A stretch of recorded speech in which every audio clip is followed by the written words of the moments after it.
Sir. Today we're doing proceeds, and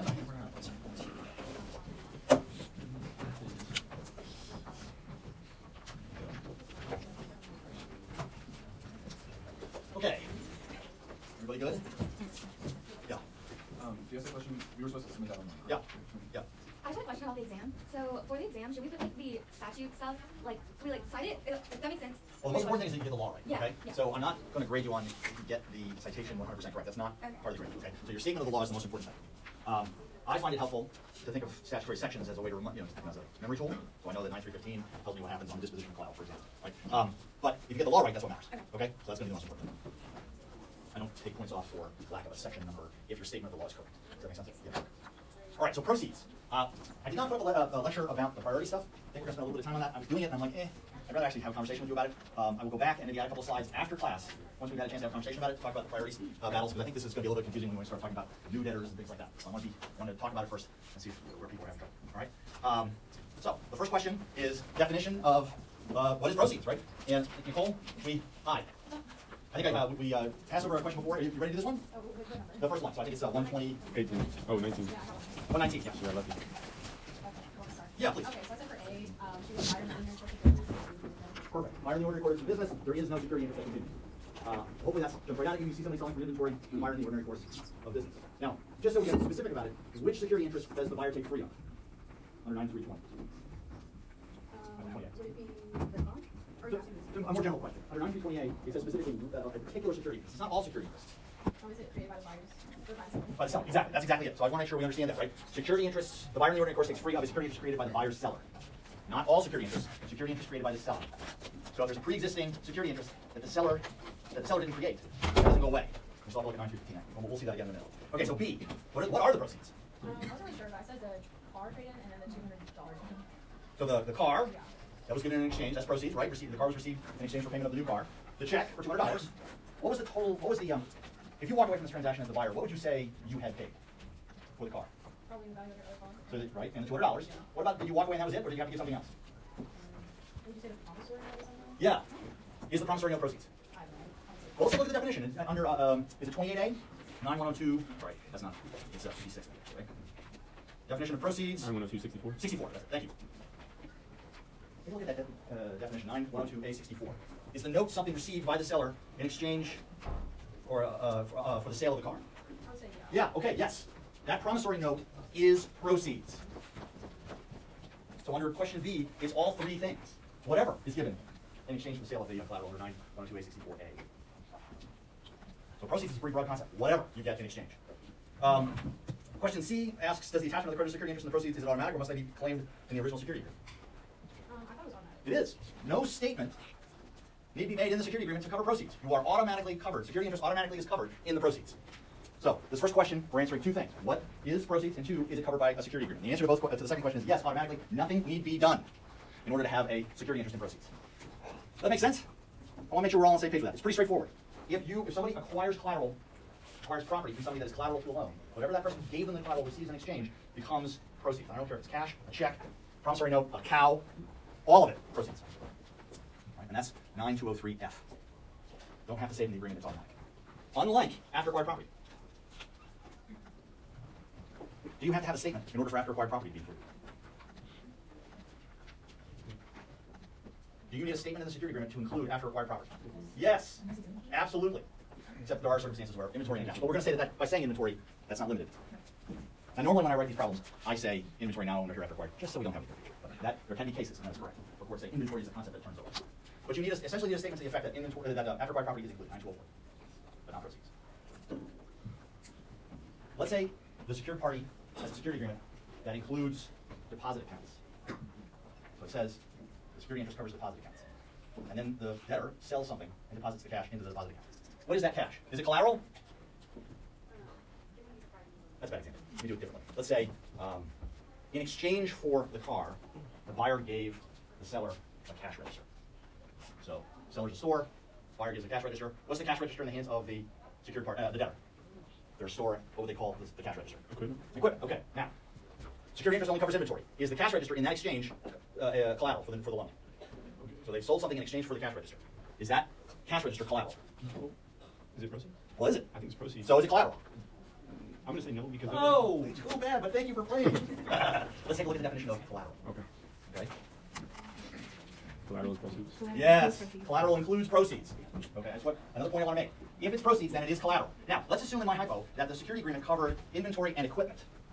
Now under hereafter required. The buyer exchanges a cash register for buying the inventory, so the debtor now owns a cash register. Is that cash register proceeds? Yes. Okay. Is it also equipment? Yes. So, collateral can be collateral both because it is proceeds and also because it's covered by the security agreement. It could be after acquired property and proceeds. It can be both. Doesn't have to be either. If you get a security interest that's after acquired property, you don't have to worry about proceeds.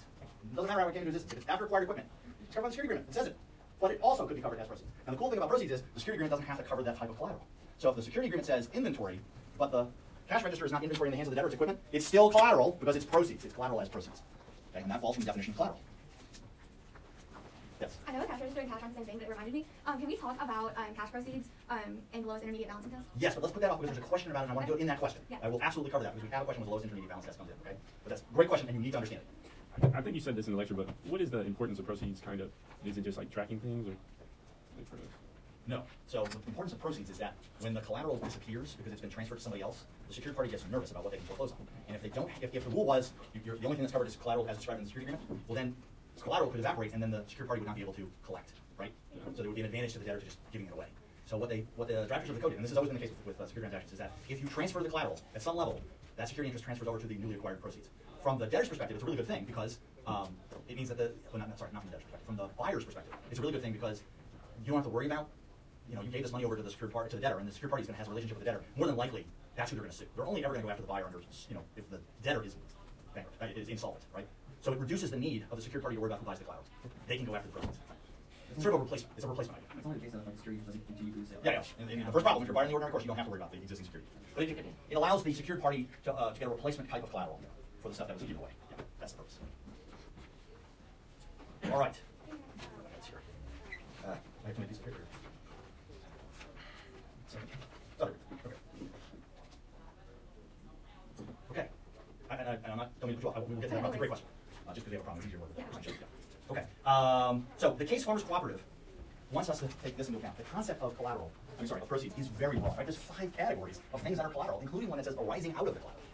What arises out of the collateral? In my lecture I mentioned that's not a defined term, and we really don't know what that means. And so that allows secured parties to get really creative about arguing that things are proceeds that you wouldn't think of as given in exchange for. So in the case, the question is feed collateral? Sorry, is the fattening of the hogs by the feed which is subject to the security interest now make the hogs collateral of the original owner of the feed? The answer is no. I think they said biological ingestion and conversion does not create proceeds. So the pigs don't become proceeds because they ate feed that was subject to the security interest. They're not proceeds. At best, the pig poop is. Right? That's probably the only thing I can think of. Now, I don't know if there's ever going to be a case where anybody cares about that, but the pigs in that case are not. But the argument is not without merit, because you could argue that the pigs arise out of the feed, right? They would die without it. Generally speaking, the courts are not sympathetic to that argument. What does arise out of collateral? So let's assume that you have livestock as collateral, and the livestock has, I think like cows could work the calves, right? Or the calves, do they arise out of the cow? Yeah, I think that's probably a pretty good argument. How about the winnings of a racehorse? Do they arise out of the horse? It's really actually a pretty difficult question, because they don't arise out of the horse in the way we think of arising out of it. But you couldn't have the winnings without the horse. So are the winnings proceeds of a racehorse? Financing the purchase of a racehorse, does that give you access to the winnings of that racehorse? Again, courts are not yet sympathetic to that argument. I've seen at least one case where the court said no, because they don't arise out of the horse. Right? They're a consequence of a jockey riding a horse in a race. That's not arising out of. But you can see a secured party making that argument, right? Seems like a pretty good one. If you're the secured party and you want to have the winnings of a racehorse as your collateral, how should you do it if it's not going to be proceeds? I think you're all mumbling the same answer. Just say any winnings of the racehorse now owned or hereafter acquired. So just directly say it. And I think that's a good argument for why it shouldn't be proceeds. Right? There is an easy way to cover it. Just if you anticipate there's going to be winnings from this racehorse, just say it in the security agreement. Any winnings now owned or hereafter acquired. Okay. Right, or any winnings generated by. Is that hand up for a question? No, it's not. Okay, I'm not sure. All right. Problem 120. So what's going on in this one? Octopus National Bank made a loan to Dairy Incorporated, secured on Dairy's equipment, but then they sold the equipment to Cheeseworks, which sold the equipment to Butter. All right, so we have a security interest going to the bank, money going back, right? That's the loan. Dairy sells the product to Cheeseworks. So the collateral goes this way, and money goes up that way, and then Cheeseworks sells it to. Butter. Okay. So what's the question? If the money that Cheeseworks received as proceeds of the sale is it subject to LNG security interest? Wait, this money, not this money, this money. Interesting. All right. So Dairy, who's the debtor? That's the debtor. Is Cheeseworks the debtor? All right, let's take a look at the definition of debtor. Debtor means a person having an interest other than a security interest or other lien in the collateral, whether or not the person is an obligor. So dairy is debtor obligor. Is Cheeseworks, are they a debtor? They have an interest in the collateral, don't they? Okay. So well, they're not a new debtor. We're gonna come back to that later. That's the really complicated stuff. All right. So is Cheeseworks a buyer in the ordinary course? Well, look at the problem. What are they selling? Okay, they bought the equipment from. It's equipment, right? Security interest in equipment. Is dairy in the business of selling equipment?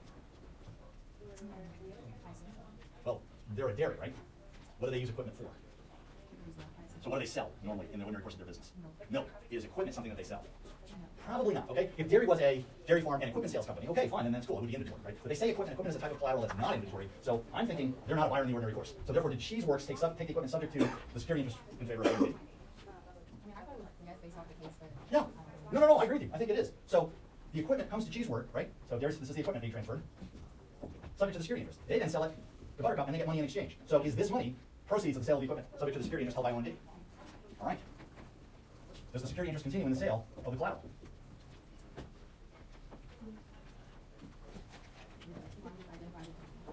That's the key. It has to be identifiable cash proceeds.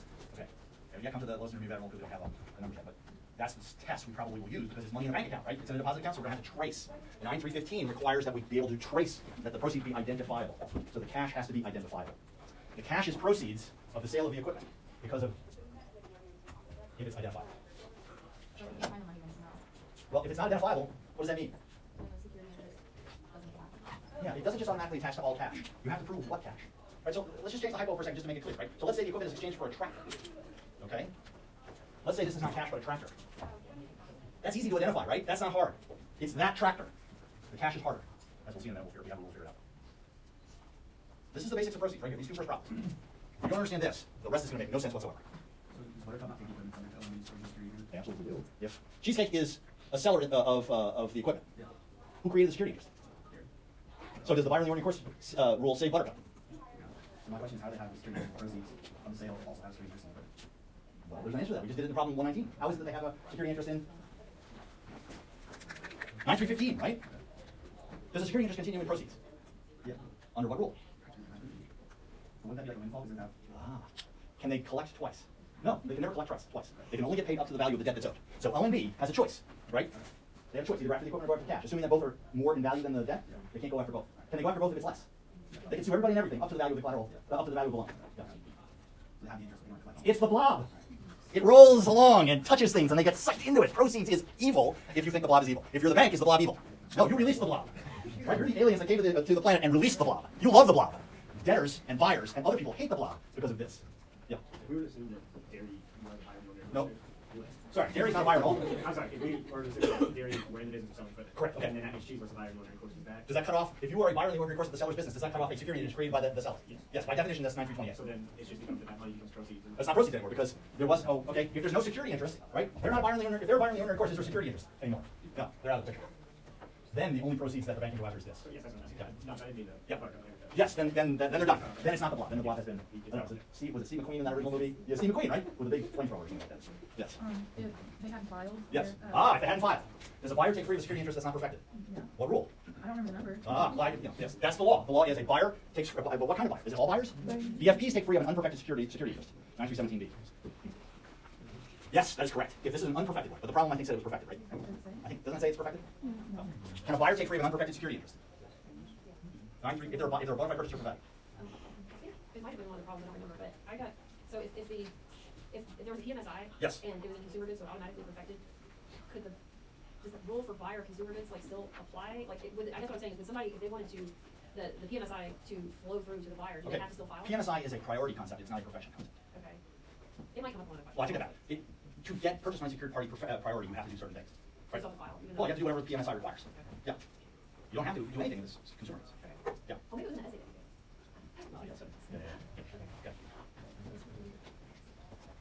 Okay. We're good? From 121. You guys already, you can take it if you want. You spoke last week, so. All right, go ahead. No, you're good, or are you volunteering? Oh, okay, go ahead. This is pretty easy. So basically, credit association loans farm bean money secured as crops. The federal government pays farm bean as road crops, and is the government paying the proceeds. And according to the case, the proceeds would not be considered proceeds. Yeah, the courts are a little bit all over the place on this one. How is not growing crops proceeds of crops? That's weird, right? But there have been a couple of courts that have said, well, it's the crops you hypothetically would grow, and so therefore it's proceeds of those hypothetical crops. There have been cases that have said that. Ridiculous, I think, but the better answer, if you're the bank, is how do you get a security interest in government payments? Just say it. Yes, just say it. I hereby take security interest in your crops and any payments you may receive from the government to not grow crops. And that would be logical because it's the value that you receive, whether you're selling the crops or the payment for the government, that the bank is expecting to be used to pay the bank off, right? That's the money that they think the secured party is going to use. There was a question somewhere. Yeah. Oh, you're all set? Yeah, I'm all set.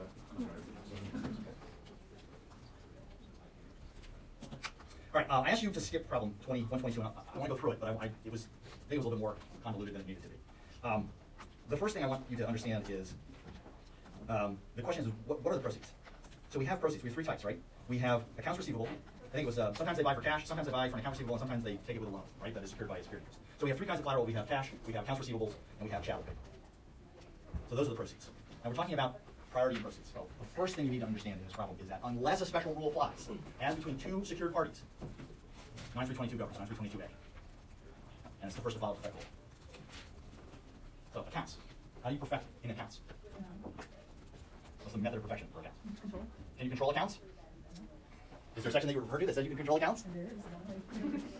Typically what people do, accounts, there really isn't a method of control. Because what is an account? It's really just a document, an entry, an agreement, an understanding between the parties that a debt is owed. It's an IOU. That's what an account is, essentially. So does an IOU have to be written down? No. Right? It can come into existence for So because of that, there's no real way, you can't possess them. They're not held by somebody else that can be controlled. So the method of perfection for an account is final. So what is the answer for the priority and the proceeds in accounts? 9322A. That's the rule. What's the basic rule between two secured parties in any collateral? First to First to file perfect. Yeah. So it'd be first to file perfect. All right. Now, for bank accounts, we have a different conversation. Okay. Accounts, yeah.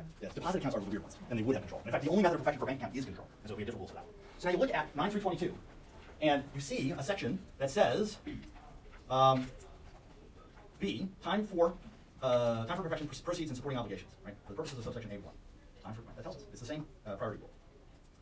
Now, look down at subsection C. Professor? Yeah. Before you continue, I thought you just said the method of perfection of an account was to file. It is. But then you said something about method of perfection of an account to control. Deposit account. Deposit account. So Accounts and deposit accounts are two different kinds of collateral. Deposit account is a bank account. And regular account is like a debt. Is an IOU, Okay. which is not supported by a piece of commercial paper. So an account is a commercial paper is a note. It's called commercial paper because it's transferable. People buy and sell promissory notes. An IOU is not commercial paper. It's not an instrument for Article 9 purposes. An account is not an instrument. An account is not a deposit account. A deposit account is a bank account. Those are different things. So different definitions. Accounts are IOUs that typically come into existence because someone sells something. And it's just the bearer obligation, the monetary obligation that exists. Okay, so you take a look at C. Except as otherwise provided, a security interest in collateral which qualifies for priority over conflicting security interest under 9, 327, 328, 329, 330, so on and so forth. Okay, so there are other rules about priority in certain specific subcategories of collateral. So we flip to 330. In problem 122, one type of collateral is chattel paper, right? The store sold the audio equipment with a promissory note and a security agreement covering that audio equipment. So that is chattel paper. The most common form of chattel paper that people come into contact with is auto loans, right? There's a security interest in the car, and a promissory note to pay back that security interest. That's chattel paper. That's a very common form of chattel paper. But it's not limited to cars. It's any good sold where there's a security interest in that good, and a promissory note that an obligation and a security interest tied together. So if you go to a store and you use store financing to buy, I mean, the hypo that I gave you about what I did, I rebought a guy's water bill, right? That was sales finance. That was chattel paper. The loan and the security agreement that I had was chattel paper. So 9330 has special rules for chattel paper. And it says, a purchaser of chattel paper has priority over security interest in the chattel paper which is claimed merely as proceeds of inventory. So that's the special rule in this case. 9330A would subordinate the security interest of, what's the bank's name? CMP, right? To CFC. So CFC is a buyer of chattel paper. Its security interest has priority over CMP, Canis Major Bank, because of that rule. Now they also have security interest in accounts. Is accounts one of those subsections? 9327, 28, no. So the general rule applies. The general rule is 9322. First file effect. Inventory, no problem. So just to chart it out, right? So we have the debtor. And the debtor has two secured parties. The first one is CMP, I think it's the initials, and then CFC, right? First to file, right? They have temporal priority. They would win a battle under 9322. This covers inventory. This covers accounts, right? The IOUs that I described, not deposit accounts, and chattel paper. Okay. This does not cover accounts. This does not cover chattel paper. AAS sells goods, okay, to buyers. Buyers in the ordinary course, they take free of the security interest. When this company sells it and gets an account, is that account proceeds of the inventory? Everybody, at this point you should be saying, yes, of course, Professor Smith. Anything received in exchange for the sale of a good is proceeds. An account received in exchange for the sale is proceeds. You really need to understand that. That's critical. This account is proceeds of the sale of that inventory. It's also subject to a security interest by CFC. Who wins on the accounts? 9322 will determine the priority battle for the accounts, right? So just the accounts. But what if they sell for chattel paper? Right? So someone comes in, they're buying the most luxurious high-end piece of audio equipment you could ever imagine, huge clutch speakers, right? 500-watt receiver. No one buys these anymore. We don't have little speakers in our houses anymore. I was in high school. This was my dream, right? The 5-foot clutch speaker and a 500-watt receiver with a turntable. What's that? Exxon 2 turntables? Right. I couldn't afford that. So I would sign a promissory note and I would sign a security agreement. Chattel paper. Who wins on the chattel paper? They. Because of 9330. Okay? The chattel paper is proceeds. Sorry, I should have asked this question. The chattel paper is proceeds? Yes. The chattel paper is proceeds. Okay. I wanted to go through this problem because I see it. I was reading through it, I was like, and then I see what they were. This problem is in there to show you the difference between the traditional rules, 9322, and the special rules that are governed under 327, 328, and 9330. And that you get out of subpart 9322, subpart C. Okay?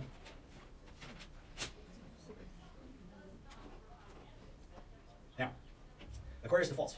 Who has the first right to pay off? CMP does on the accounts. CFC does on the chattel paper. That's what the priority rules do. That's between these two. They win on the priority battle, and on chattel paper they win the priority battle on the accounts. Okay. So after class, at some point, review problem 122, and see if you make sure you understand it because it's the basic priority battle as between secure parties. That's what we're talking about. So it's as between CFC and CMP who wins, who has priority. Questions on it? And again, the thing that 330 is couched in terms of a purchaser of chattel paper. The purchaser is the secure party. The subset of secure parties that are purchasers have priority of secure parties that have interest in chattel paper, which is claimed merely as proceeds.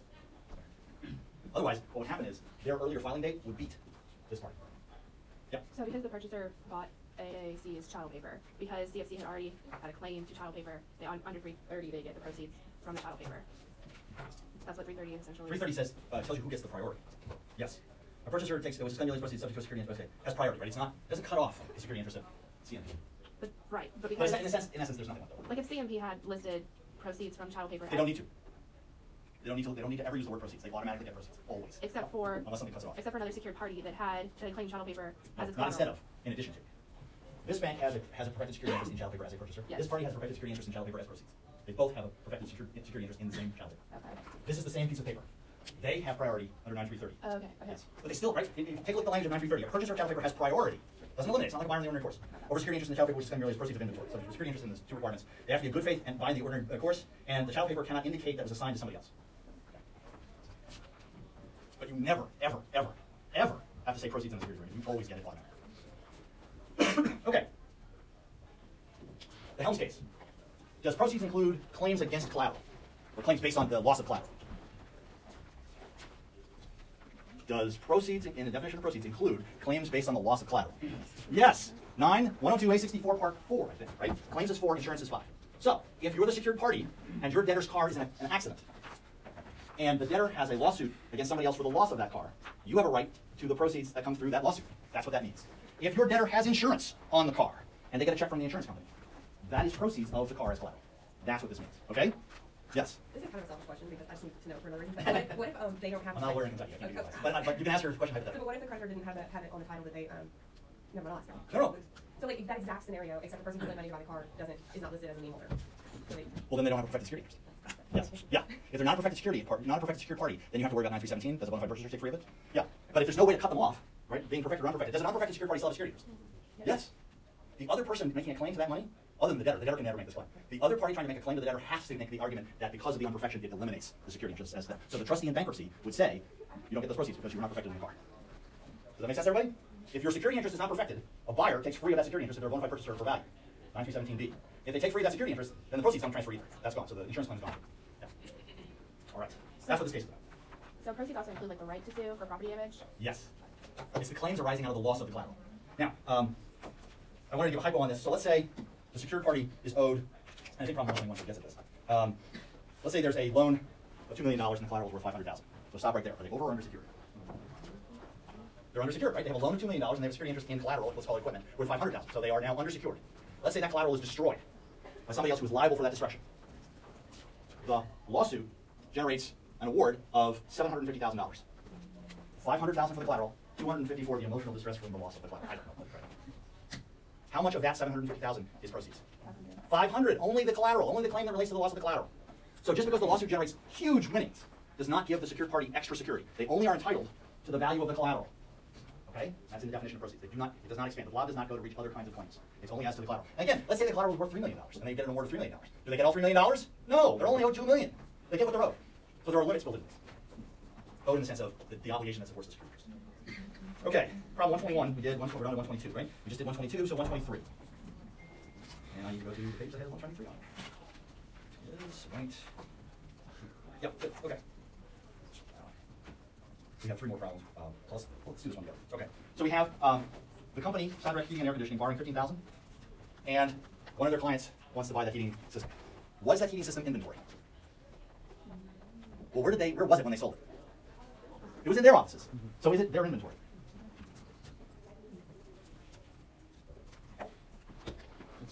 It's almost like the used car salesman who used the Yeah. car. Yeah. It could be inventory, because inventory, so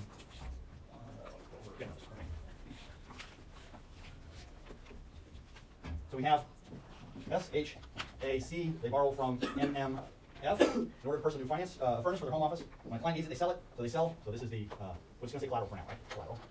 And they sell that to the client, and they get back $17,000 check. Okay? It's probably inventory because they're in the business of selling it, but maybe it's not inventory because they sold it because they had it in their office. That's not what this question is about, okay? We're just going to call it collateral for right now.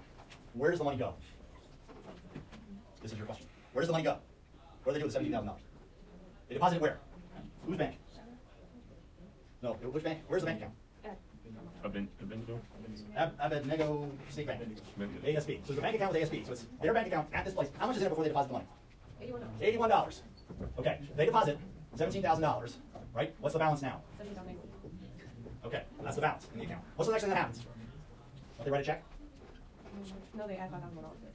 They add $5,000. Okay, what's the balance now? Everyone here's like, okay, you gotta add and subtract, all right? Maybe you want to do calculus or trigonometry. You gotta be able to add and subtract. And I would argue you have to be able to do a present value calculation too. Oh, that's what? Present value? Isn't everything worth what it's worth today? No. Okay, not for another class. All right, so the balance as of this point is 2281. So question A: are the proceeds from the furnace sale still in the bank accounts? She took another $5,000 for withdrawal. That's why I was asking. Yes, there was a withdrawal, right? Thank you. What's the balance now? $17,041. Okay. Are all the proceeds still in the bank accounts? Yes, Why? that's what I don't know. Exactly. Great question. Right? This is the lowest intermediate balance rule. The lowest intermediate balance rule says we ask the question 2 times. 1, when the proceeds go into the account, and 2, at the time we're doing the analysis. And now we ask the question: what was the lowest balance in that account in between those 2 periods of time? That's the lowest amount, isn't it? Is that less or more than the proceeds? So, in the hypo I have in the book, in the lecture, I talk about a cup holding liquid. The green is the proceeds. The proceeds go to the bottom of the cup. When you pour out of the cup, what comes out first? Does the red liquid or the green liquid come out first? Red does, right? So, you got the cup. I'm a terrible drawer, right? So, the red spills out, but the green stays in. This comes out first. All right, so first, can we trace into the bank account? Yes, it's proceeds. Second, how much of that bank account is proceeds? When it's $17,041, how much of that is proceeds? How much of proceeds went in? How much is the green liquid? 17, right? That's what went in. That's the proceeds. How much was added? 5,041. Did we ever pour out more than did the balance ever dip below the 17,000? So the answer to question A is yes, the full amount of the proceeds are still in the bank account. Okay, so at any point, it would have dipped below 70. Yes. Then you get whatever that was. So let's say we have one more transaction. They take out $10,000. That leaves two more transactions, 7,041, and then they add in, let's say 2,000, make the numbers different. That balance now is 9,041. If I'm asking the question today, what was the lowest balance over the course of these 2 time frames? 7,000. Is 7,000 less than the total amount of proceeds? Yeah. So when they add in the $2,000, how much of this is proceeds? 7,041. Does that help? Yeah, kind of, but I guess the real question was like, what's the policy behind it? That's what I didn't understand. There is no set Article 9 policy. You look to other law, and it's an equitable principle. And in many jurisdictions, they use the lowest intermediate balance test as the way to trace. Because remember in my hypo earlier, if I traded equipment for a tractor, is it easy to identify the tractor? It's that tractor. How do you identify a dollar in a bank account? It's hard. You can't. Unless you use principles of adding and subtracting. Okay. And so the policy is we need to make money identifiable. We make money identifiable through 2 systems. 1, by tracking the values, and 2, for the lowest intermediate balance rule, we see what the lowest balance was. Okay. Yeah. So like if my bank account is like 941 and I like went in there to check the sum right for whatever reason for $9,000, like that didn't have anything to do with this? No, not about overdrafts. No. Well, I mean like, and then like the lowest balance would be like $41. Oh, I see what you're saying. Yeah. Yeah. So then- if the lowest balance is 0, then there's no proceeds anymore in the bank I mean, account. that's The lowest just balance fair is to me, but I guess I don't know. well, it's risk assigning, right? Okay.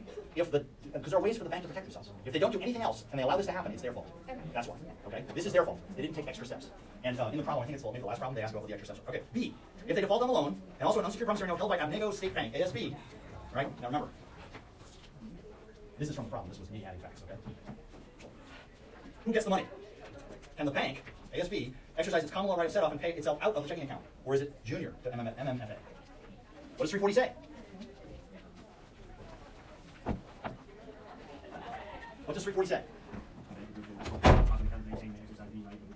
Got it. Done. Let's stop right there. The depository bank, the bank where the money is on deposit, always has the right to use its common law right of set-off against anybody else under Article 9. Doesn't matter how it got in there. They have a right to a set-off under the common law. So their unsecured loan, they can wipe the bank account to pay off their unsecured loan. And they have no problem against MMFA. So 340 says the right of set-off beats the right of priority. Yes? I went to my bank, withdrew everything, and then immediately deposited it back in, so there's a transaction with 0 balance. Would that make my loans in the balance? So again, these are equitable principles. This is not an Article 9 principle. Would a court using its equity power ignore your transaction? I am guaranteed. Yeah. Because it's an equitable principle outside of Article 9. Article 9 does not have a money tracing rule. Yeah. Just 9340 B and C, they talk about when the set-off is ineffective. Yeah. The secured party has the control of the account. Yes, so that was the next question. How does a secured party avoid this? Control of the account. Yes, and what is the best kind of control of the account that will beat the bank? You can never possess a deposit account. You have to have control, but there's 3 kinds of controls. There's be the bank, so that's ASB, have a contract with the bank, or be the depositor.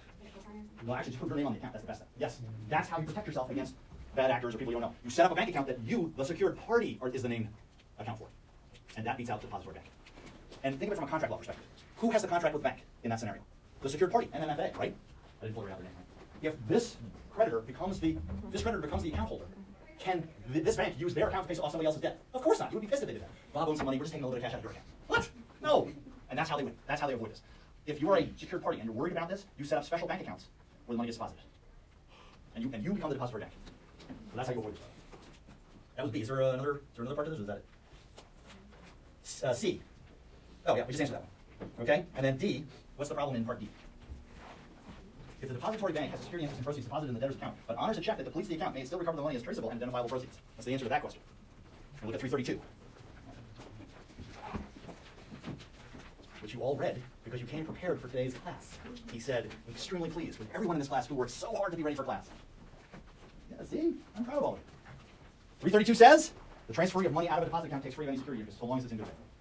And that's to preserve the banking system. We cannot have a banking system where secured parties are running around suing transferees of money. Right? Your utility bill comes in, you write a check to LG&E. LG&E is not going to be happy if all of a sudden your secured party calls out and goes, yeah, that money, it's ours. No. As long as it's done in good faith. So that's kind of your scenario. If you're trying to game the system, it doesn't work. But if you're acting in good faith, it's fine. Transferees of money out of a deposit account. And transferees of cash, same thing, right? If you got proceeds in your pocket. You take the proceeds and you buy a newspaper. That money goes free of security interest. Cash is the same way. Okay? All right. 124. 124 is a little complicated. It involves 2 concepts I want to talk about. New debtors and double debtors. Okay? I think earlier in the semester you probably did some Cali exercises that had proceeds in them. I think, do you recall that? So where assignments like 29 was one of them I assigned earlier. They probably talked about this a little bit. So proceeds isn't its own Cali assignment. They talk about it as a material goes along. The new debtor, which is primarily what this problem is the person that becomes, well, let's look it up. Look up the definition of new debtor. 912A 56, I think? 53? 56, okay. Who is a new debtor?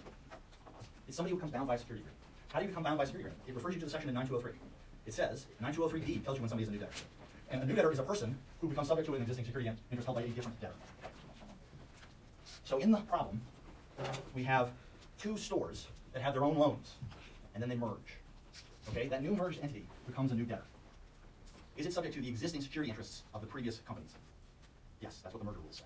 When you merge a company in, you assume the assets and liabilities of the old company.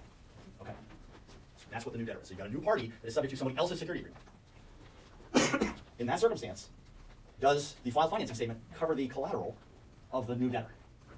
Yes, 9508. Right? But the name's wrong sometimes. It is in this problem. What do you do if the name's wrong? Right? You have a new debtor with a different name. Is the financing statement adequate for? Is it? Let's look. What's it called? Is it seriously misleading? Is the name seriously misleading? They went from being Big Store and I forget what TS stood for, and then they became TDS. Right? Is the name seriously misleading? Yes, you would not find it in a search of the Secretary of State's office. So what do you have to do? 508B. You got to refile. And if you don't refile, newly acquired collateral after 4 months is not covered by the new debtor.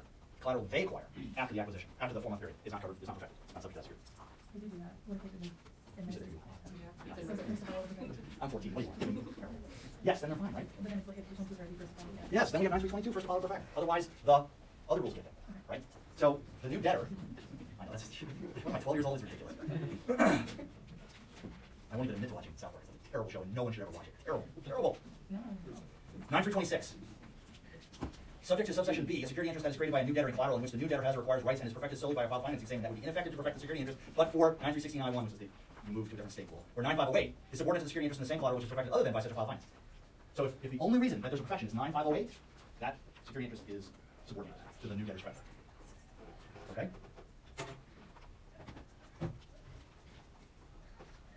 There's another kind of problem called the double debtor problem. And a good example of that is you purchase something not free of a security interest. So you don't have fire in the ordinary course, you don't have unperfected, right? So you buy something and you have your own security interest. So we have, I'm talking through this problem because I think they merge two ideas in the same problem. You have debtor 1 sells to debtor 2, right? They sell some collateral. They have their own secured parties. Now, the collateral, which is here, is subject to two security interests, right? It's subject to the security interest of the original debtor because it's not buying the ordinary course or whatever. And it's also covered, there's two debtors, right? Two secured parties. The transferor, let me get my notes on this. The transferors, I just want to make sure I'm reading this correctly. So here we're looking at 507. So 507A says, a filed financing statement remains effective with respect to collateral that is sold, exchanged, leased, licensed, or otherwise disposed of, in which the security interest in agricultural lien, even if the secured party knows of or consents to the disposition, right? Okay, if the holder of the security interest created by the transferor, so the seller, debtor 1, has a priority over security interest created by the transferee under new section 9322, so now we go to 322 to see, right? So the transferee doesn't take free of the security interest. That filed financing statement is still good. The original secured party is still perfected. It's not an unperfected situation. They're still perfected. 9322. Conflicting security interests in agricultural liens ranking according to the party in the time of filing or perfection. Okay? But you take a look at 324, look at 9325, and you'll see that the transferee's secured party beats out the transferor's secured party. Except as otherwise provided in subsection B, a security interest created by a debtor is subordinate to a security interest in the same collateral created by another person if the debtor acquired the collateral subject to the security interest created by the other person. Security interest created by the other person was perfected, and there's no period thereafter when the security interest is not perfected. So 507 tells us that the original security financing statement is still good, right? And normally we would look at 9322, but 325 says that secured party number 2 gets subordinated under 325. All right, so we're out of time. The last problem is a good review of all this. So why don't we start next class? We're doing 9325 and move on to some material. So now I want to close up. I want to provide an opportunity now to meet and talk about reviewing the material. Okay, so we have 3 Fridays until the end of the semester. I'm not requiring anybody to come to these, but I'm going to make myself available over the next 3 Fridays here if you have questions about the material. And I just realized right this second I did not post that old exam. I will post that old exam so you have that and you can read it. And that would be a great time to come talk to me if you get a chance to review the old exam. Okay? Yes, I know we didn't get a chance. I was hoping to, but I want to do that in class. No, December not, 3rd. but I know that we have one, and it has a time. I think it's December 3rd at 9 a.m. There you go, December 3rd at 9 a.m. I'm not vouching for that, but that could be Maybe, right. yeah. Okay.